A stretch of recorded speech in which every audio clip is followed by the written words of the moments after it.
ओ भाई कैसे हैं भाई? ठीक है। ठंडे हैं भाई आप बहुत। हाँ मैं इसमें बहुत सारे बहुजन यूट्यूबर आए यहाँ पर और आपने ये बात कही कि व्यवस्था परिवर्तन दिवस मनाया जाएगा, तो ये क्या है और किस तरह से मनाया जाएगा ये? देखिए, पार्टी ने ये तय किया है कि 4 जून को हम लोग व्यवस्था परिवर्तन दिवस के रूप में मनाएंगे। और 4 जून तारीख तय करने के पीछे जो हमारी कोर कमेटी का जो लक्ष्य है, जो उद्देश्य है, वो ये है कि 4 जून में आजाद समाज पार्टी काशीराम भीम आर्मी का जो आंदोलन है उसको पहली राजनीतिक सफलता मिली। भाई हम लोग 23 में चुनाव लड़े, मध्य प्रदेश में बहुत कम अंतर से हारे जी, राजस्थान में लड़े 3 सीटें बहुत कम अंतर से हारे, महाराष्ट्र में 3-4 हजार वोट से जो है हारे। तो 4 जून एक ऐसा दिवस है जिस दिन आजाद समाज पार्टी का पहला सांसद लोकसभा का जीता। इसलिए पार्टी ने तय किया कि हम इस दिन को हमेशा के लिए, जैसे हमारे कुछ रजिस्टर्ड डॉक्यूमेंट हैं तो उसमें कोर कमेटी ने सिग्नेचर करके इसको वेरीफाई कर दिया, फाइनलाइज कर दिया कि अब जब तक आजाद समाज पार्टी रहेगी 4 जून व्यवस्था परिवर्तन दिवस के रूप में मनाया जाएगा। तो नगीना मॉडल जो है, जैसे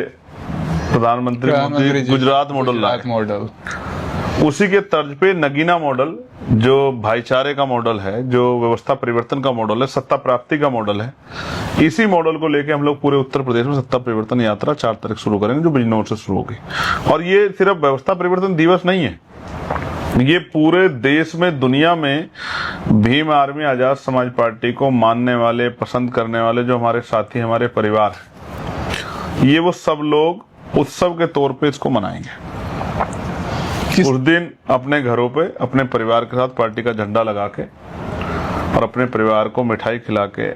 अपने परिवार के साथ बैठ के जो है हर्ष उल्लास से जो है इस दिन को याद करते हुए और संकल्प लेते हुए कि भाई हमें आगे अब इस कारवां को आगे बढ़ाना है, इसमें बढ़ोतरी करनी है, इसको पीछे नहीं जाने देना। इसलिए हर प्रदेश में हम लोग संकल्प लेंगे, हमारे पदाधिकारी राष्ट्रीय कमेटी के, प्रदेश कमेटी के, जिला, मंडल, विधानसभा, जहां तक भी हमारा कार्यकर्ता है, वो सुबह से लेकर शाम तक एक उत्सव की तरह जो है व्यवस्था परिवर्तन दिवस मनाएगा और ये संकल्प लेगा कि हम भी अपने राज्यों में इसी तरह का परिवर्तन नगीना मॉडल के आधार पर करेंगे, बहुजन समाज भाईचारा पैदा करके अपनी शक्ति बनाने का काम करेंगे। और उनकी एक शक्ति से देखिए कितना बड़ा परिवर्तन हुआ। जो पूरे उत्तर प्रदेश, जो 25 करोड़ की आबादी है,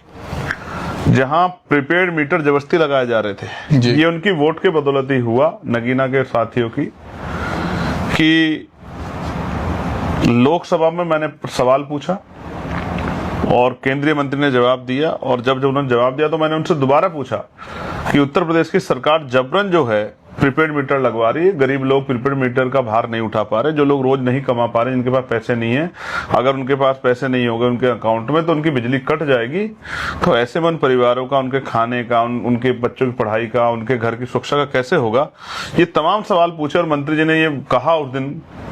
जिम्मेदारी से जवाब देते हुए कि ये प्रीपेड मीटर ऑप्शनल है, रेगुलेटरी नहीं है। उत्तर प्रदेश की सरकार जबरन लगा रही थी, जहां 500-700 हजार रुपए का बिल आता था वहां 5-5-6-6 हजार रुपए के बिल आ रहे थे। जब मंत्री जी ने जवाब दिया, मैंने कार्यकर्ताओं से आंदोलन करने की बात कही, जगह जगह आंदोलन हुए, प्रीपेड मीटर हटाए गए, लोगों ने सवाल किया, मैंने अपनी लोकसभा में लगने नहीं दिया, अधिकारियों से मेरे खूब वाद विवाद हुए, मैंने उनसे सवाल पूछा कि जब केंद्रीय मंत्री ने मना कर दिया है कि ये स्वैच्छिक है, रेगुलेटरी नहीं, तो आप जबरन कैसे लगा सकते हैं? उसके बावजूद उत्तर प्रदेश सरकार को मैंने पत्र लिखे, तब सरकार पर दबाव पड़ा, तब उन्होंने मीटर, प्रीपेड मीटर के कनेक्शन वापस किए। मैं ये बात आपको इसलिए बता रहा हूँ, उत्तर प्रदेश की 25 करोड़ की आबादी में करोड़ों रुपए लोगों के बचे इस वजह से। और ये सब कैसे संभव हुआ? जब नगीना के लोगों ने अवसर देके मुझे लोकसभा में भेजा। बिल्कुल, इसलिए मैं आपसे कह रहा हूं कि हमारे लिए 4 जून व्यवस्था परिवर्तन दिवस ही है, हमारे पूरे आंदोलन के लिए। इसलिए आजाद समाज पार्टी काशीराम भीम आर्मी व्यवस्था परिवर्तन दिवस के रूप में 4 जून को मनाएगी और उसी दिन से हम लोग यात्रा शुरू कर रहे हैं। और ये यात्रा बिजनौर शुरू होगी और पूरे उत्तर प्रदेश में समय समय पे पूरे उत्तर प्रदेश में जाके गांव-गांव तरह से जो है गांव-गांव पहुंचेंगे। और इस यात्रा से उन लोगों के दिमाग में ऐसा क्या आप बताएंगे उनको कि वो आपको वोट करें? देखो, 22-23 के बाद 2022 जब रिजल्ट आ गया तो हमने तभी से अपनी तैयारी शुरू कर दी थी 24 में हम लोग उत्तर प्रदेश में अपनी तैयारी के बाद 2 ही सीटें लड़े, परिणाम एक जगह हम लोग जीते, दूसरी जगह हम लोग तीसरे नंबर पर, इससे ज्यादा मत प्राप्त किए।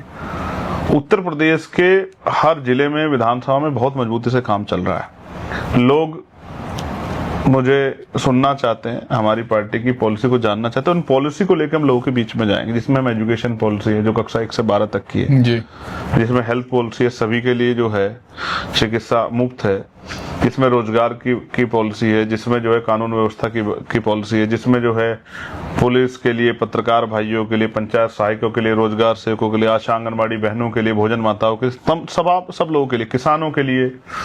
जिसमें जो है और जितने भी,